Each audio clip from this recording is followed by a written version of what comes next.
Thank you to Taco Gringo for supporting episode 2 of the You Matter podcast, You Matter IL. I am Mo, the host of the Third String Morning Show, 97.7 QLZ. And joining me on screen from the American Foundation of Suicide Prevention, Illinois chapter, Angela Cummings. How are you doing? I am great. That is a mouthful. Thank you for getting all those words in there. Thank you. I appreciate that. I'm going to try my best. I'll do your intro if you do our guest intro. Okay, that sounds good. And I'm not even going to try to do her intro fully because she's got a lot of letters after her name, which means that she's totally a smarty pants and the perfect person to be on this podcast with us. She is one of our Illinois board members, and she also is the director of the Wellness Center down at SIU Carbondale. She is Beth Morrison. Thank you, Beth.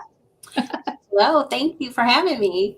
So this is our first attempt at a live stream. So if you are watching it live right now, you are welcome to interact with us, ask your questions. We're going to try to keep it on topic. And this week is something that, well, I'm affected by. Actually, this week, Tuesday, was a rough day for me, to be honest with you. Seasonal affective disorder, seasonal depression, however you want to call it. Beth, you're the expert. You're the pro on this one here. Is this common? Do a lot of people suffer from it? It actually is very common. And for those who are already diagnosed with a type of depression, it actually will affect about 70% of those who are already diagnosed with a depressive disorder.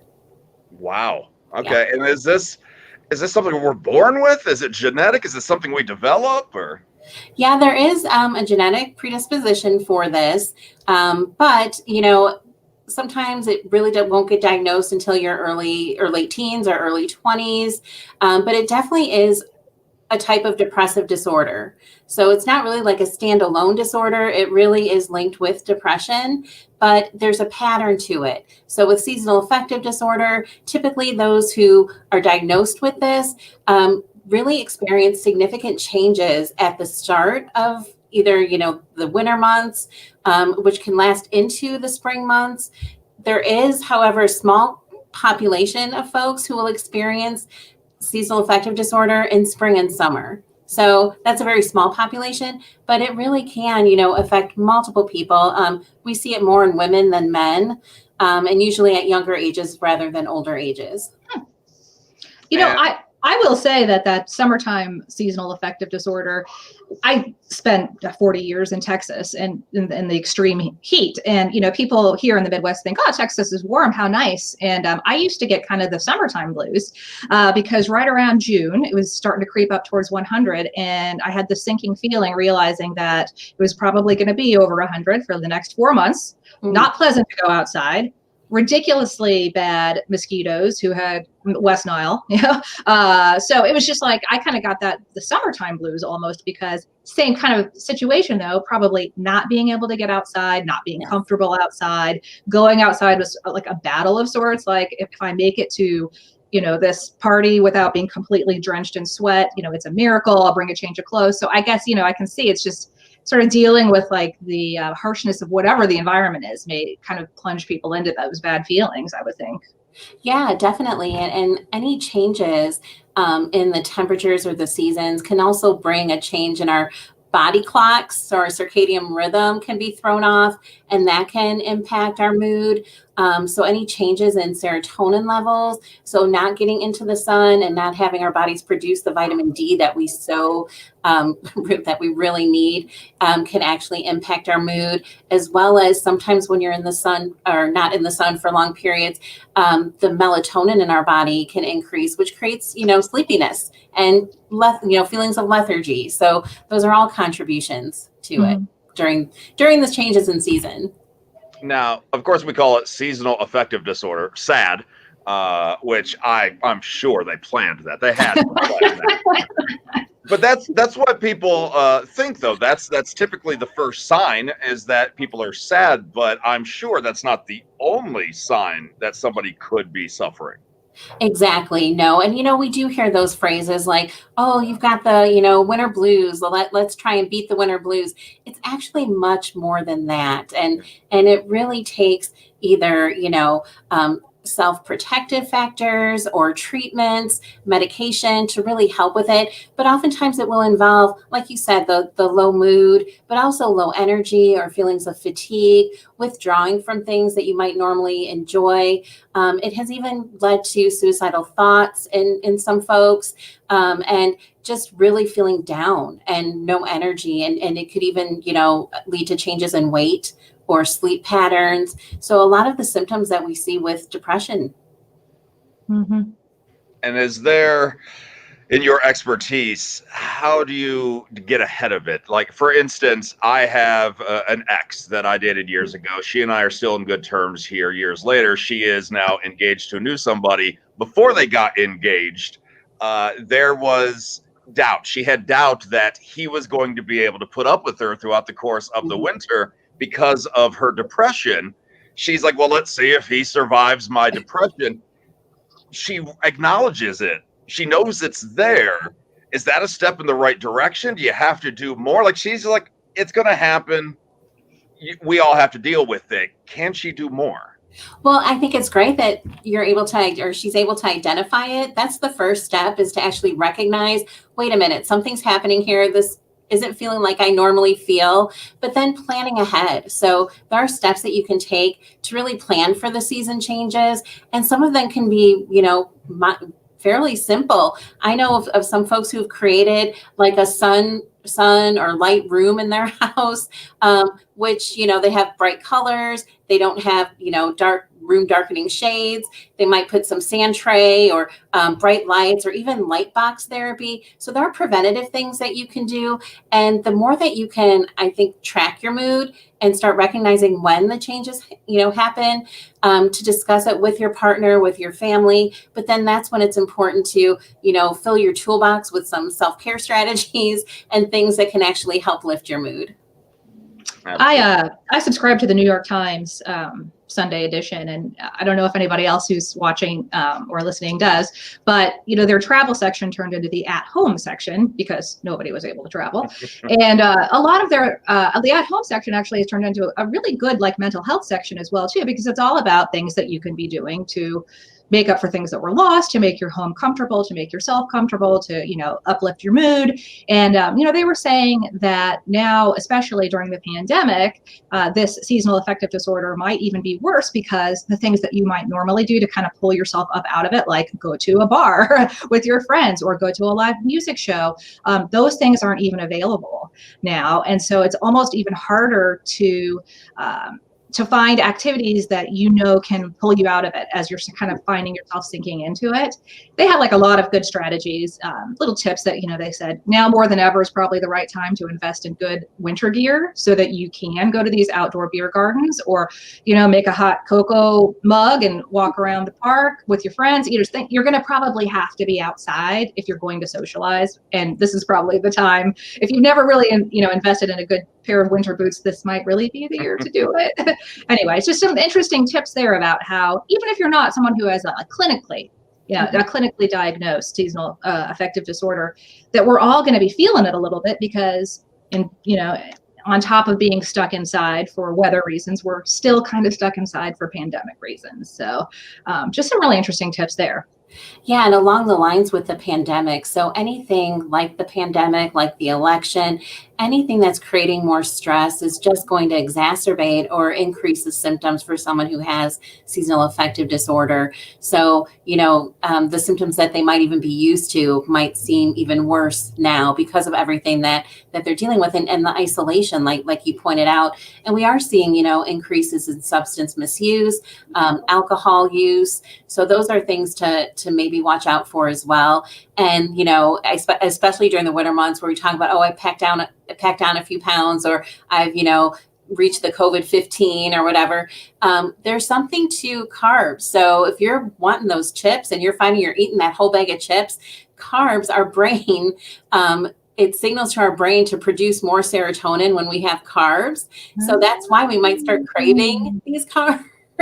So be mindful of that. It could be because you don't have enough serotonin. So not just that you're binging or whatever it might be, but or have no willpower, but it could really be that your body is wanting that serotonin, and the carbs help with the tryptophan. It helps release all that and create more serotonin. So interesting. We learned something on the show as well. I mean, I like to promote, I'm not an expert, but I've suffered from mental illness for many years, and I'm very open about the discussion. And I didn't know that about the carbs, which makes a lot of sense, because at work, the stress is up, the staff levels are down right now. I mean, there's a lot of tension in the world, and specifically at work. So I find myself eating potato chips. Yes. A lot of the carbs, and I'm not going for the sweets as much. I'm going for the salty stuff, and that makes perfect sense. And I thought it was maybe just because it was like a distraction. I was going to say healthy distraction, but it's not really healthy. But it's kind of helps me stay focused. I just keep eating the chips, but that makes a lot of sense. Yeah. And so to your point, Angela, what you were describing, even having things like, or talking to your doctor first, but about the right amount, but having vitamin D. So, that's so important. And also it's shown to maybe help somewhat with the coronavirus. I'm not sure. I'm not a doctor, but I've heard those things. But having some vitamin D, and also what we have here at SIU, we have a stress management lounge for the students, and we have a Lightbox. So Lightbox Therapy has actually been shown to be effective in treating seasonal affective disorder. It mimics the sun's rays, so your body responds to it by producing more serotonin. So even 10 minutes in front of a Lightbox a few times a week can show to be significantly helpful. I've also heard that cognitive behavior therapy can help as well, where you're just really kind of trying to reset the narrative. I mean, I wore these costume effects here just to kind of, point out, see, things can be cozy. You can look at things a different way. It's gray, it's dark, it's cold outside. On the other hand, my hat and my scarf and my little gloves are cozy, and my tea is cozy. Maybe if you just start reframing the way you think about it, it's like, oh, and a fire is cozy. And so it's really like purposefully and mindfully mentally listing all the good things about cold weather. This is nice. I'm going to get to snuggle on the couch and things like that. I get to play in the snow. So really being mindful about, pinpointing things that might be a positive about cold weather. Exactly. Because a lot of times, just the thought of winter coming on, or the change in the season, for someone who has a pattern and for someone who's been struggling with this, automatically triggers this thought of, oh, here we go again, or, oh, this is going to be horrible for me. So exactly, reframing those thoughts into something more positive, and it's starting to develop new associations with winter months or with the fall, reminding yourself of maybe someone that you can spend more time with in the fall, or plan to, and do more, fun activities in the fall than you used to. So yeah, developing new interests, new hobbies can all be really good strategies. But definitely cognitive behavioral therapy is one of the effective treatments for seasonal affective disorder. Well, we do have a lot of comments coming in. I didn't want to interrupt anybody talking here. Laura's thanking us, loving the discussion here. Bobby doing the same thing. He's saying a lot of people have this as a problem, don't know where to turn. Robert saying we're all the best for helping out. Tammy offering a suggestion of starting an indoor garden. I've heard that the indoor plants are big too. And then Dan says he has a question about carbs, please. So Dan, if you can go ahead and type up that question, I'll be more than happy to put that on the screen so Beth, our expert, can answer that. But I actually want to rewind just a little bit, Beth, and talking about the light therapy. How does that work? Do I just stand in front of a light, closing my eyes for 10 minutes? Like how? It sounds like a basic question, but there's probably a lot of people that don't know how this works. Yes, and there are a lot of light boxes out there. You can just go to Amazon and search Lightbox, and there will be a whole, 100 or so of these Lightbox pop up. So you want to make sure that you do your research. And for us, what we did is we researched with the Mayo Clinic and went with their recommendations. And so you want to get one that is not going to be damaging to your eyes or anything like that. And there are some contraindications for using Lightbox therapy if you have some eye disorders, or if you've been diagnosed with schizophrenia, and if you're on certain medications, then you might not want to use one. So you definitely want to do your research on this. And yeah, so what you do is, and they will have you sit like so many feet apart from the light box and not look directly in it. All right, But so yes, you're not right here. Okay, that's yeah, good. so we suggest to students that they read or do their homework. That would be an opportunity. But so not looking directly at it, but then just sit in front of it for about 10 minutes. And we say, at least 3-4 times a week. That's what the recommendation is to see an improvement. Okay.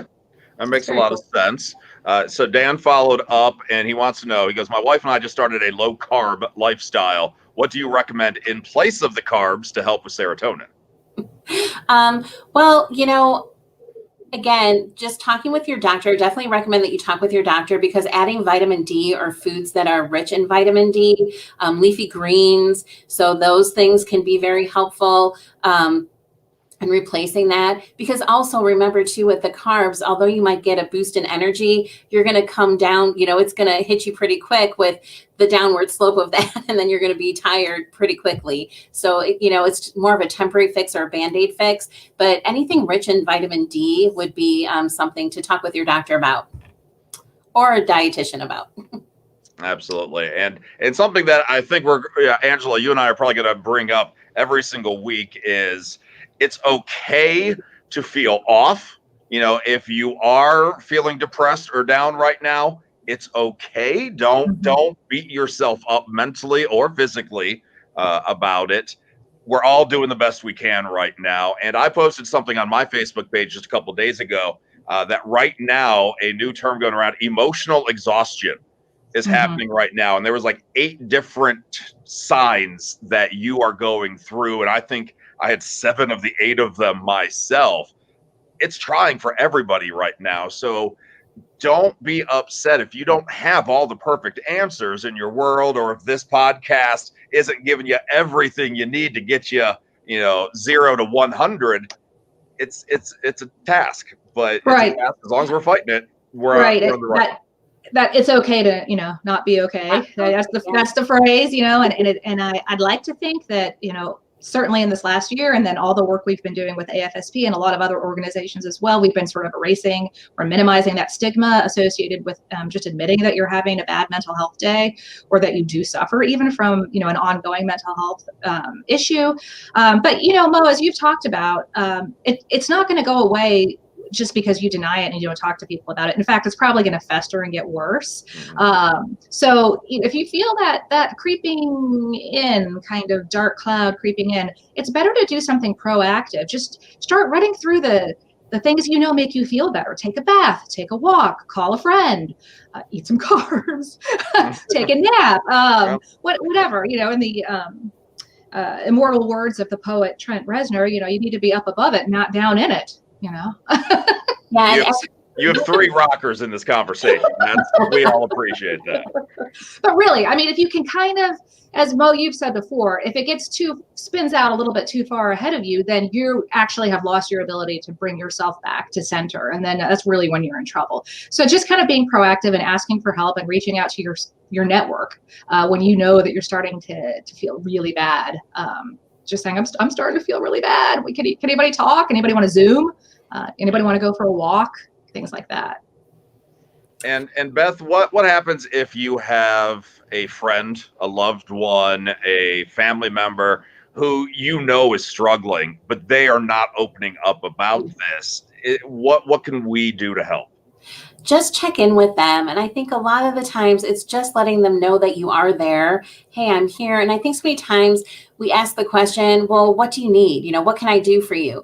Well, in those moments, they might not know, or they don't want to have to think about if they knew what they needed, then they might be able to, they might have already been doing that. So it's really good to be proactive and just go there or listen or call the person, touch base with them frequently, send them, a GIF or something that's just uplifting and motivational, funny, using humor, try and get them to laugh. Offering to, I know with COVID it's difficult, but maybe you can do a virtual coffee or something like that. Or watch a funny Netflix series or something together through Zoom, and then comment on it while you're watching together. So just be there. That's the most important thing is, when they say, I just need some time, that's fine, but check in with them. Don't let, a week go by or even a few days go by. Check in, do everything that you can to try and be there for them. I love that. I absolutely love that. And I can speak firsthand. Don't take it personally. If you are reaching out to someone, how can I help?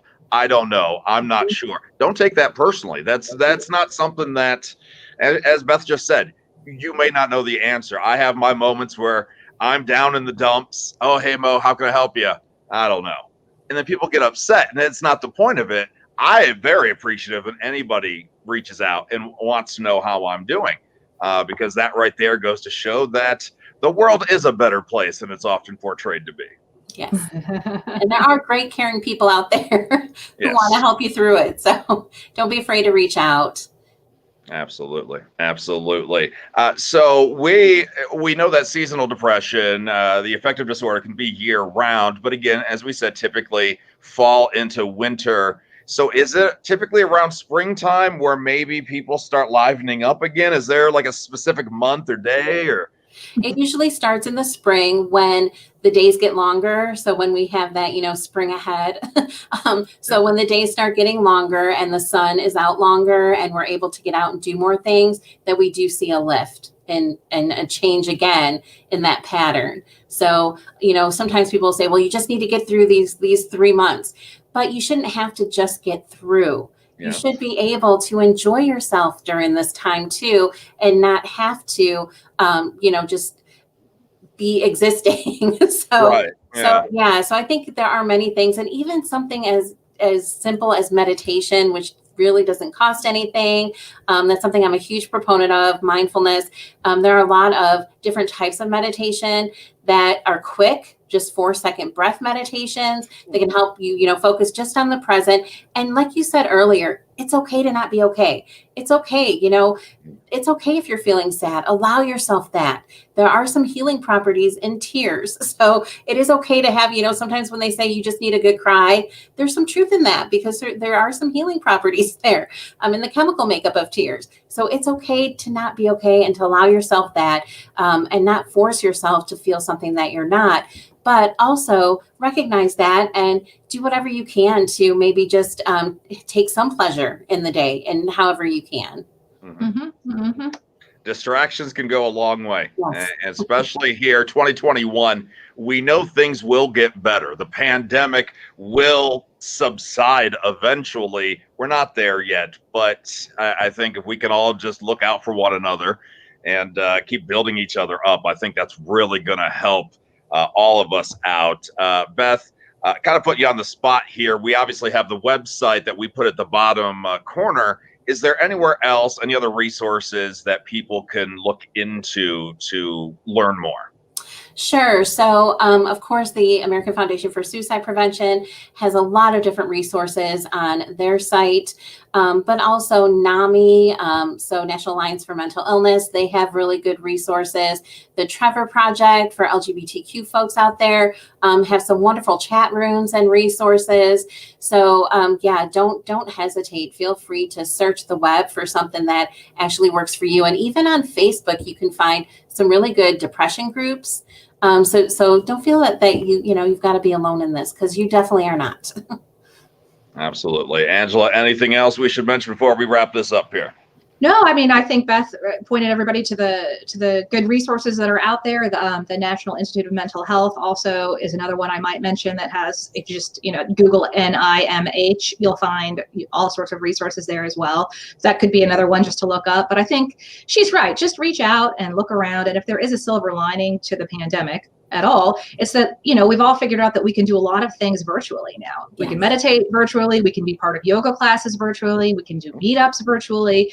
So, and we can have, I think teletherapy, actually, they used to think that wasn't really going to be effective, and the insurance companies weren't wanting to pay for that, for example. They thought, no, that'll never work. And once it became the only way to deliver therapy, it turns out it's working great, and more people than ever. I read a statistic recently that mental health therapy increased, far greater rates than like regular telehealth medicine. So there are some silver linings. And again, that's just that cognitive behavior therapy. Like, you have to reframe it. I think, there are resources out there, and now more than ever, they're easier to find, easier to, get involved in, and you're home all the time. So it should be easy to make time to do it.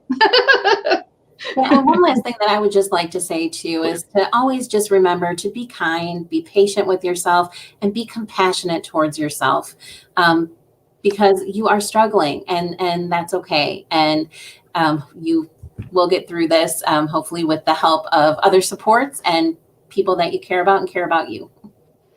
And anybody that listens to any of my programs or podcasts know I will drop everything and make myself available to have a discussion if you are struggling. Not a pro, but I've been there and I understand. So, and I'm pretty sure Angela's the same way. Absolutely. I've known Angela for years now, and I know how giving she is. Beth, I've just met you, but I'm willing to bet you're a person to do that too. Yes. Yeah, anytime. Those of you interacting live, thank you. Those of you watching or listening on demand, feel free to still comment. Feel free to ask your questions, and we will do what we can to help. Next week on the You Matter podcast, Angela and I will be talking about senior citizens and depression and how it affects that age group. So if you have any questions, get them ready as well. Angela and Beth, thank you again for your time today. Wonderful discussion. Yeah, thank you so much for having me.